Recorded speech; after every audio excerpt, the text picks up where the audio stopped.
नमस्कार विद्यार्थियों। यूपी के प्राचीन शहरों और हमारी महान सभ्यता के इस खास एक्सप्लेनर में बहुत बहुत स्वागत है।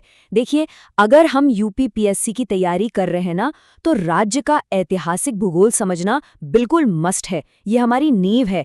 तो बिना देर किए चलिए अपनी इस ज्ञान यात्रा को शुरू करते हैं। आज के इस एक्सप्लेनर में हम मुख्य रूप से 5 चीजें कवर करेंगे।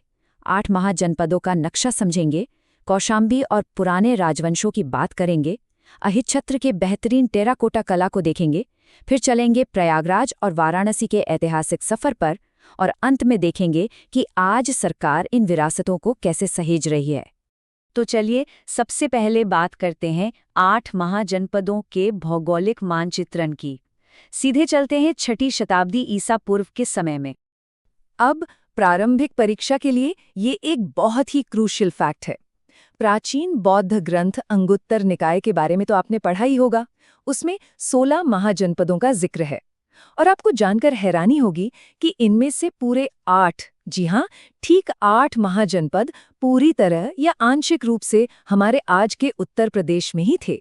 सोचिए, ये हमारे इस क्षेत्र के सभ्यतागत महत्व को कितना पुख्ता करता है। आइए यूपी का एक मेंटल मैप बनाते हैं, ठीक है। एकदम पश्चिम से शुरू करते हैं।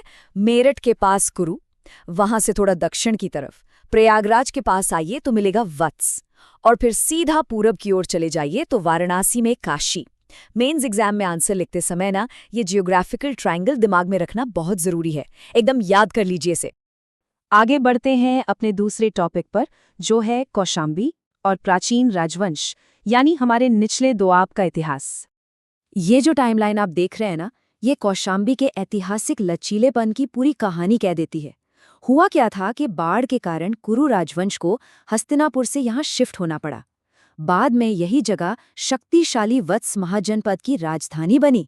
और मजे की बात देखिए, मौर्योत्तर काल में मित्र राजवंशों से लेकर 4ठी शताब्दी के गुप्त साम्राज्य तक ये शहर लगातार फलता फूलता रहा।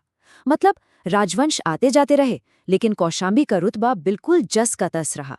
कहते हैं ना, भूगोल ही अर्थव्यवस्था तय करता है। अब कौशाम्बी को ही ले लीजिए। यमुना के एकदम किनारे और गंगा संगम से मुश्किल से 6 किलोमीटर दूर। इस शानदार लोकेशन की वजह से बुद्ध के समय में ये अंतर्देशीय व्यापार का एक बहुत ही ताकतवर केंद्र बन गया था। आखिर प्राचीन भारत में नदियां ही तो उस समय के नेशनल हाईवेज हुआ करती थी, है ना। चलिए अब अपने तीसरे सेक्शन की ओर मुड़ते हैं, अहिच्छत्र के टेराकोटा कला का विकास। उत्तरी पांचाल की जो पुरानी राजधानी थी अहिच्छत्र, जरा उसकी लोकेशन देखिए।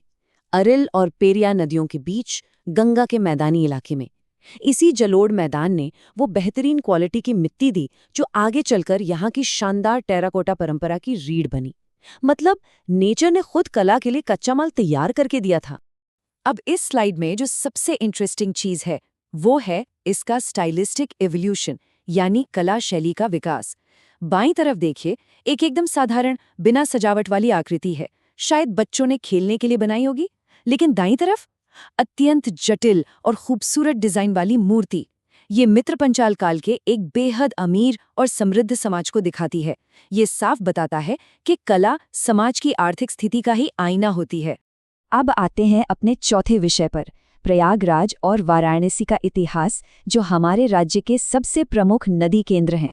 त्रिवेणी संगम पर बसा प्रयागराज सिर्फ एक आध्यात्मिक तीर्थराज भर नहीं है। अगर हम आर्कियोलॉजी के नजरिए से देखें तो इसके पास कोल्डी हवा में शुरुआती चावल की खेती के सबूत मिले हैं। ये पॉइंट एग्जाम्स के लिए सुपर इम्पोर्टेंट है। और पॉलिटिकली भी मौर्यों से लेकर कुषाणों, गुप्तों और यहाँ तक कि कश्मीर के करकोटा साम्राज्य तक सबने इस स्ट्रेटेजिक जगह पर अपना कंट्रोल रखा। अब जरा इस दिलचस्प तुलना को ध्यान से देखिए। एक तरफ वाराणसी है, गंगा के किनारे 3000 से भी ज्यादा सालों से लगातार बसा हुआ हमारा आध्यात्मिक केंद्र, वैदिक सभ्यता का असली पालना। और दूसरी तरफ है कन्नौज, हर्षवर्धन के टाइम की इंपीरियल कैपिटल और उस मशहूर त्रिपक्षीय संघर्ष का केंद्र। ये तुलना हमें बताती है कि गंगा के मैदानी इलाकों ने इतिहास के अलग अलग दौर में कितने विविध और अहम रोल निभाए हैं। और अब हमारे एक्सप्लेनर का 5वां और आखिरी भाग, आधुनिक विरासत संरक्षण की पहल।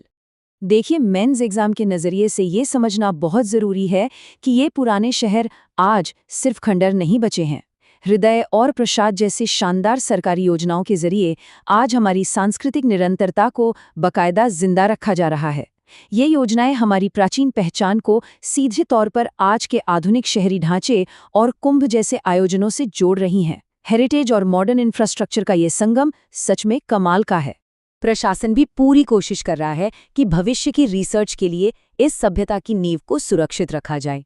अब इसके लिए पुरातात्विक स्थलों की डिजिटल GIS मैपिंग हो रही है, 3D डॉक्यूमेंटेशन हो रहा है और म्यूजियम्स को मॉडर्नाइज किया जा रहा है। इन सब सॉलिड स्टेप्स से हमारे इतिहास का लॉन्ग टर्म प्रिजर्वेशन पक्का हो रहा है। तो विद्यार्थियों, इस एक्सप्लेनर को एक बहुत ही दिलचस्प सवाल के साथ खत्म करते हैं। सोचिए, जैसे जैसे डिजिटल GIS और आज की मॉडर्न टेक्नोलॉजी हमारे दुआब क्षेत्र के और भी गहरे राज खोल रही हैं, भविष्य की पुरातात्विक खुदाई हमारे आज के स्वीकृत ऐतिहासिक सिलेबस को और कितना बदल कर रख देगी। है ना सोचने वाली बात?